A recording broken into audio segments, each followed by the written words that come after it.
Hello and welcome to Eastern Horizon. This is Malik Ayub Sumbul, and we are doing an exclusive interview with the former president of Guyana, Mr. Donald Ramotar.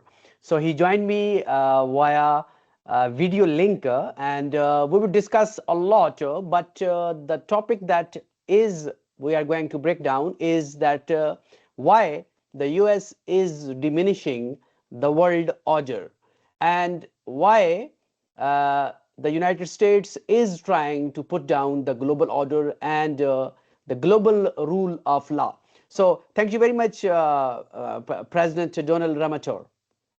Thank you for having me. And So hello my to first all your question, viewers. it's my pleasure. So my first question that the United States, because you are quite close there and you might be observing more than the rest of the world. So why the United States is trying to diminish and break this global world order. We have seen a lot of turbulence in the international world order. So, what is the mentality and the psychology behind this destruction in the global world order? Well, for some time now, the United States recognized that its influence is beginning to wane internationally, and that a lot of countries were um, coming closer to, particularly the People's Republic of China, largely because of China's enlightened and I would say very forward-looking foreign policy, because they have adopted a policy of win-win situation where their contribution in the helping to develop poorer countries in particular, but not only poorer countries, other countries, but at the beginning, poorer countries where the World Bank and IMF had refused to give loans to in the past, and with the vision that if these countries develop, then they will have better relations, better trading relations with each other, and it will be better for the mutually beneficial to both countries and to the world at large. And that idea have been catching on over the period of time, while the United States was distracted with its own power, particularly after the collapse of the Soviet Union in 1991, and believed that nothing would ever change again. And in fact, they had been concentrating it from 1991 a large amount of their attention to ensure that Russia never rises again. And that is part of the problem we're having in the Ukraine today. And so they're recognizing that there is a slippage of their authority in the world, and they are becoming extremely desperate now. And one of the benefits, I would say, in inverted commas, of having a Donald Trump as president is that he has taken off the mask of the United States. He's more blunt.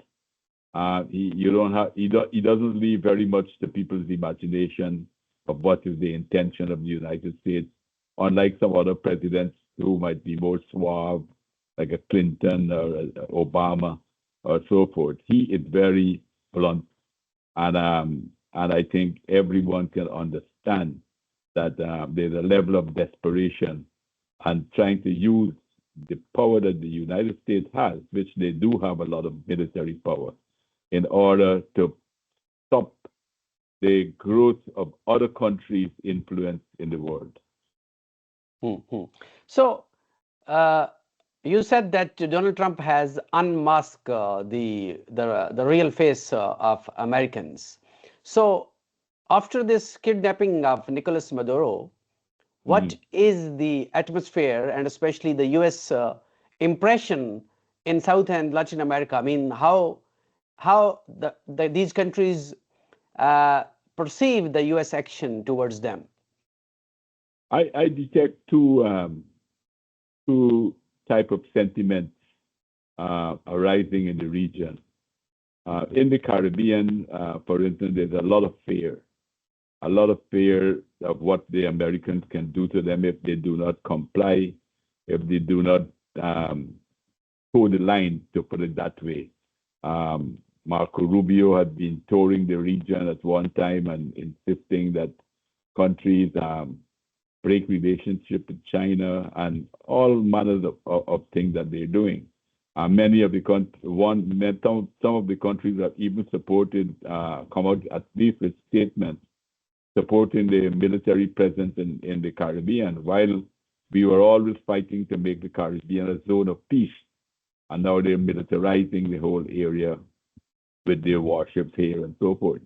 And then the capture, the kidnapping of President Maduro from Venezuela has heightened a lot of that fear, particularly among smaller Caribbean and Latin American states, that they are afraid that they could be victims of a similar type of policy if they do not toe the line. And we can see some of that. Sometimes they're giving more and more contracts to American companies, even though the American companies are not competitive at other countries and so on and so forth. On the other hand, with some of the bigger countries in Latin America, Brazil, Colombia, and so forth, there seems to be standing up. Are they standing up? And they're not only standing up for themselves, I think they're standing up for the dignity of Latin America and the Caribbean as well. So there's two sides of the kind of pressure that they're putting on smaller countries in particular. And you know, the Caribbean, the islands in the Caribbean are very small. There's a lot of fear of what the Americans can do to them. Mm-hmm. So you earlier mentioned that the US has a lot of military power and mean that the Donald Trump blunt actions. So do you think that this blunt action actually fired back because the US is losing its hegemony, and the attacks that recently happened into the Gulf and the Middle East after the US aggression towards Iran, the Iran retaliation returned into the attacks of the US consulate, US bases, a lot of things. So what this means that the US is losing its hegemony, its control, and its influence? Well, it's still early days, I would say. It's still early days, but it looks very much that America is being forced to realize that its power is not unlimited, that it's not without boundaries, that they can be hurt in some of these encounters that they have, even though they still have a lot of tremendous military power, more than all the countries in the world. And even though they spend so much of money on it, their power is not unlimited. And I think that is one of the lessons coming out from their attack against Iraq. I believe that they thought that it would have been a cakewalk the way they did with Maduro. They went in and snatched Maduro and took him out and kind of terrorized the whole country. Maybe they had collaboration from inside the Venezuela. Maybe there was some level of betrayal to Maduro as well. Quite possibly there were levels of betrayal there. And I think that they thought the same, because from what I have been observing from this distance, the Mossad and the CIA had penetrated heavily into Iranian society. When you look at all the killings of scientists, even before the attack at the end of February, we see a lot of scientists have been murdered, which suggests to me that the Mossad and the CIA had managed to penetrate quite deeply into Iran.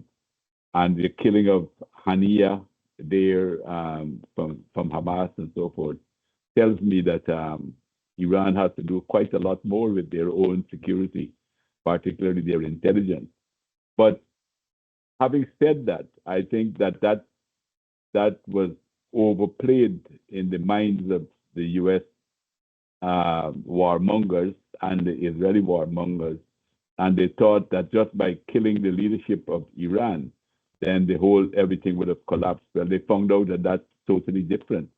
That's a very different thing. They united the whole country, and the resistance has so far been been tremendous, I would say, and all over the world, people are looking at it with another eye, some level of admiration for their resilience and their strength that they're showing at this point in time. Mhm.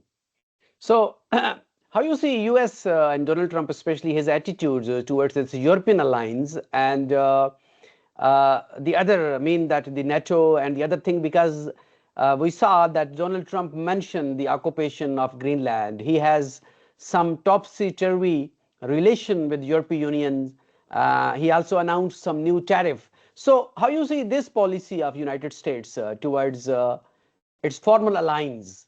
So, do you think that this is something like Well, a I did, realignment? A yeah. realignment of the Anglo-Saxon alliance mean that US thinks that we are only going to be the alliance with Anglo-Saxon societies? Uh, I think the U.S. Uh, has, or put it this way, Trump in particular had a very simplistic view of the world. He probably see that the power of the United States, particularly a military power, and their economic strength and the dependence of Europe that they have created since the end of the Second World War. They've created a dependence. Europe has a big dependence on them. And I believe that he felt that he can do whatever he likes and they will have to take it. That and that seems to have been the case for a while. That they were even calling him Papa and Daddy and all of that, which was very comical, although tragic, but very comical in some way. But Trump had a very, in my view, a pretty simplistic approach to these things. I have the power. I am the boss. What I say goes. Who vex get lost. So, and that is the same type of attitude he's taken to the European countries. And now I think the European countries are beginning to stiffen their back against him, and particularly with this war in Iran, because I believe many of them don't want to get into that because they've recognized that there could be very, very serious consequences for them as well. And they said that we had no part in this, that we were not consulted. So that has also, I think, on the one hand, it has angered Trump that they're not following his orders. And on the other hand, I think it's bringing him to some kind of reality that he's not as powerful as he thought he was. But I believe also in that regard, there's a danger looking down the road, looking the disruption that has taken place with NATO now, which seems to have the possibility of NATO breaking up. But I think it could be good for us if it happens. But on the other hand, I detect that it could also be a possibly danger because Europe is already trying to form a new alliance, so there will be another center of military power developing in the world that can make our world even more dangerous at this point in time. So I don't see it totally as a positive thing that Warsaw Pact has gone, so maybe NATO should go. I agree with that, but I think you could still have now another strong military alliance developing in Europe and with the United States and whoever else they muster as their partners.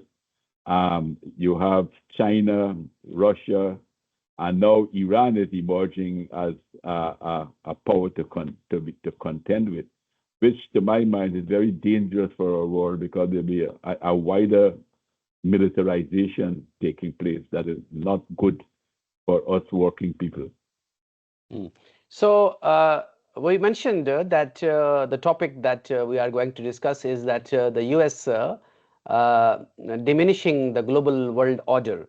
So in that case, there is also the rise of multipolar world. So where you think that as this US is diminishing the global world order, the rise of the multipolar world is also very imminent, and its emergence shows that more and more countries really they want to be accept this multipolar world order. So, do you think that how much scope of this multipolar world order in the world? Uh, First of all, I would say some of what is happening is tragic in the sense that there is a deliberate attempt by the United States and Israel in particular to destroy international institutions, including up to and including the United Nations as well. And the United Nations, since the Second World War, has did a great job. We all agree that there needs to be some reform because the world has changed considerably from 1945. At that time, you had a small amount of countries in the United Nations. Now you have more than 190 countries there. So there is definitely a need of some reform in the United Nations. And I think that's universally accepted. I don't agree with some of the proposals that are being made in the reform. Some people are saying that the veto power should go. I don't think so. I think the veto power has its use and it has its importance in maintaining peace in the world as well. But definitely there needs to be some level of reform and democratization to take place within the UN itself. And then many of the institutions too, internationally, the World Court, the International Criminal Court, the International Court of Justice and so forth, those bodies need to be strengthened. But what we are seeing is this deliberate attempt to try to destroy them on the one hand. And I believe that that is coming about because the United States doesn't want to have any type of limits on its power, and it wants a super colonial power where they will kind of colonialize the whole world, and everybody will go to kiss the ring of the Godfather, whoever the president of the United States is. But we see that many countries are not tolerating that, and many. That's part of the problem in Iran, a very old civilization standing up for itself. China, the very old civilization. India, I don't know where India is. Sometimes they seem to be drifting and trying to see to get the best of both worlds, but I'm not sure that is the right policy and if that will contribute to any peace or any positive development in our world. I think at this time we need to take some principled stand for peace. I believe that we need to revive the call for disarmament. And I think that the development of multipolarism is very important and very good for a world that we do not have only one center of power. What is important is for the relationship with the various centers. That is what is important, that those relationships should not be necessarily antagonistic, but as far as possible to work towards more and more cooperation. But I think that we need to have a multipolar world at this point. I think it will be very good for the world at large. So the US-Israel imposed war on Iran. We saw that how the Middle East witnessed the US aggression and then the Iran retaliation. So how you think that this precedent, especially that has been set up, the blockage of the Strait of the Hormuz, and then the overall economic impact on the developing countries and all around the world we saw, and I think there is a big setback or big mean that this financial crunch or the financial recession also we saw in the US. So how you see this precedent and what exactly US want to achieve from this? Well, as I said, it seemed to me that the US went into this without a very clear strategy. It appears to be that they went on the instigation of Israel and on the advice of Israel that it's going to be a very short thing and Trump will come out looking like a very powerful, untouchable man. be able to dictate. He removed Maduro. He killed the Ayatollah, and he's going to change the regime in Iran. And so I think they miscalculated badly, and now that they're in the middle of this, it hasn't gone the way that they expected it to go. So we see about 3 or 4 different policies emerging in the last 2 months or just over 2 months that this issue has started. So, and it is having a very big impact on all over the world. Right here in Guyana, which is thousands of miles away, price of fuel is going up, cost of living is going up, partly because of that, and that is causing a lot of problem. Some of the commentary that I've heard too, they speak about the problem with fertilizer, about agriculture, and how it can aggravate the food crisis in many countries and so forth. So there definitely needs to be a compromise, but the United States seems to want to dictate. They don't seem to be ready as yet to sit down and negotiate an end to this, because I think Iran's proposal to them is that remove the blockade on the airports, and then we will allow the shipping unhindered in the strait.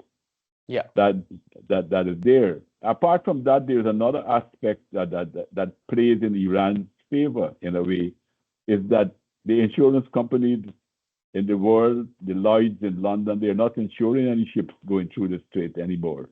So Iran doesn't have to do a lot in that regard, because financially the insurance company doesn't want to take the risk, is too high for them, and that is also helping Iran without having to expend too much of military power. The whole thing is creating a great problem. So obviously there needs to be some compromise along the way to this. The proposal of Iran is very, very reasonable. One, I think Iran has gone out of its way to negotiate, because as a man who was involved in trade union work for many years, I always remember the employers telling me that they wouldn't negotiate once a strike is on. They wouldn't negotiate under duress. But Iran has made the concession and negotiated and making concrete proposals. So we hope that the Americans will see the reasonableness of this position and agree to that proposal, which I think is an eminently reasonable proposal. So let's come to the U.S. Donald Trump claims that he was going to end the Russia-Ukraine war. I think one of his election slogan was this, that he will end this war.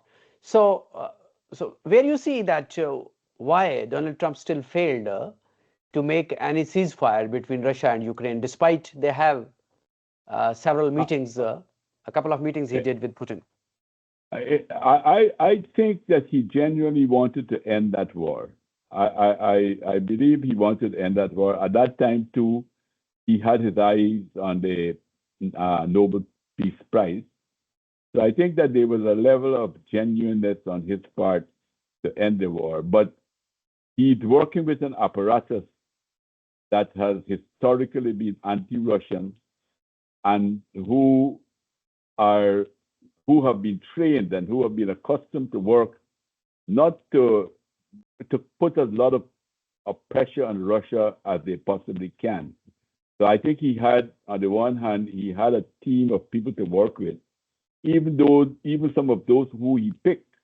For instance, I think Marco Rubio is a hawk of the highest order, and so he has been surrounded by many people who don't want that war to end, and he has come out looking very what we will say in local parlance, wishy-washy in a way on the issue, and not sticking to agreements that he made with Russia, because we know that it was not his war, as he rightly said. He didn't start it, but it was a United States war with the aim of trying to weaken Russia and to destroy Russia with sanctions and using military and economic sanctions to try to destroy Russia. And all of those people are still in place. So I think many of them will sabotage any intention, any good intention that he had in ending that war. It's not. I think he probably coming to the realization that he cannot do as he please. That he has a structure that keeps him in place in some regards. So he's now trying to take a position, a kind of a hands-off position, trying to make money on it because that's his inclination, that's his instinct. So let me sell weapons to the Europeans, and then they will give it to the Ukrainians and so forth to try to fight Russia. So the U.S. President Donald Trump popularity graph sharply is falling inside the United States after especially this U.S. imposed war on Iran. So do you think that he will be successful in the midterm, or he is going to be a lame duck president? Well, I think it depends a lot of how he handles this present situation now. He can recover some of his popularity that he had if he ends this war, because the American people are not supporting. This is one of the few times that most of the wars that America started from the beginning, they had the support of the American people. And as things become clearer, then he loses support. Happened with Johnson, happened with many other people, Nixon, everyone else it happened with. But in this case, the war that he started with Iran from the very beginning, it has been an unpopular war. So if he compromises and end this war, I think he can and do it in the interest of the people of America, because prices are going up. They are going to feel it, and they're going to feel it more and more. Already they're feeling it, but they're not the full brunt of it as yet. And the quicker he gets out of the war, he will still have some time to recapture some of his support. If he doesn't do that very soon, then I think he could lose very, very badly at the upcoming elections in November. But he still has some time. He can do it if he makes the compromise now to end that war. His popularity can very well go up again. Thank you very much, Mr. Donald Ramotar. I really appreciate your time and your especially your comments. I'm so kind of you. Thank you so much. Thanks for having me. My pleasure. Bye.